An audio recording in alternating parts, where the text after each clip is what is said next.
सभी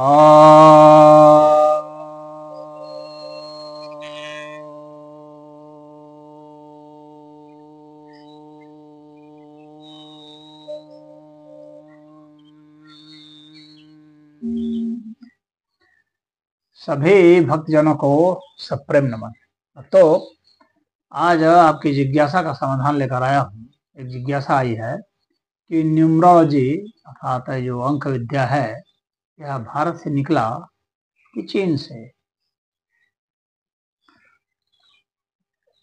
ऐसा है कि ये अंक विद्या का जो बोध है और इसका जो पहलू है, जिस अर्थ में हमें प्राप्त हो रहा है वर्तमान में, तो यह तो भारत से ही निकला हुआ है।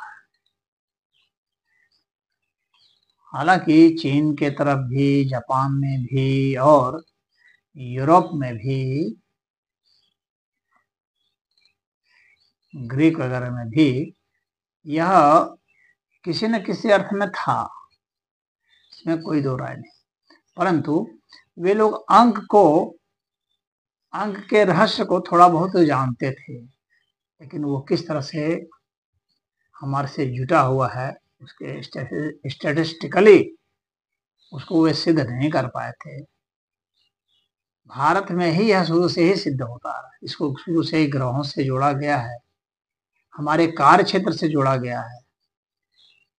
अंक विद्या का रहस्य तो अपने आप में जो अंक है, अंक का खेल है, गणितीय खेल जो है, उससे तो वे परिचित थे, लेकिन हमारे भाग्य से वे सिर्फ उसको किसी अर्थ में लक्की और किसी अर्थ में अनलक्की इस तरह से मानते थे, इतना भर था। लेकिन उसे डिटेल जो है हमारे मतलब हमारे गुणों की, हमारे चरित्र की, हमारे व्यवहार की, इन सब की जो है एनालिसिस जो है उनकी नहीं थी। ये भारत के एस्ट्रोलॉजी में ही था। तो भारत ने ही उसे वार के रूप में जोड़ा। सोमवार, मंगलवार, बुधवार, रविवार, ये सब जो है उन अंकों को भारत ने ही जोड़ा और फिर उन अंकों को ग्रहों से जोड़ा, ग्रहों को हमारे गुणों से जोड़ा, चरित्र से जोड़ा, और उसके आधार पर जो है फिर उसको काल से जोड़ा, समय से, भूत, भविष्य, वर्तमान से जोड़ा, उसमें क्या हो सकती है उसकी जो संभावनाएं हैं उससे जोड़ा, हमारे अन्यों के संबंधों से जोड़ा। इस तरह से बहुत सारे जो जोड़ हैं वो न्यूमरोलॉजी के ये जो है भारत में ही जोड़े गए। हालांकि कुछ ग्रीक में भी जोड़े गए थे, लेकिन वे उतने स्पष्ट और उस तरह से नहीं थे जिस तरह से भारत में जोड़े गए, न ही चीन में थे।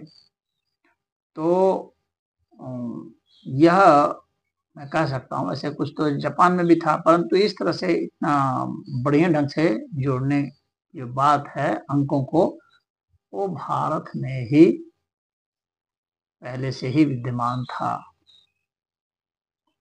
और एक एक अंक का क्या सिग्निफिकेंस है, एक एक अंक किस चीज को डिनोट करता है, किस चीज को बतलाता है, दर्शाता है, उसका भारत के जो शास्त्र हैं, यहाँ तक के सामुद्रिक शास्त्र से भी इसको जोड़ा गया। ज्योतिषी शास्त्र से तो जोड़ा ही गया था, सामुद्रिक शास्त्र से भी जोड़ा गया। तो ये सारे मिल करके जो है ना, ये ज्योतिष के ही तहत आ जाते हैं।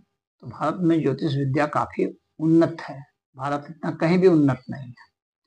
तो यह जो है न्यूमरोलॉजी, यह भी भारत की ही विद्या है, भारत से ही निकल करके गई हुई है। तो इसमें इतना ही। हरि ओम।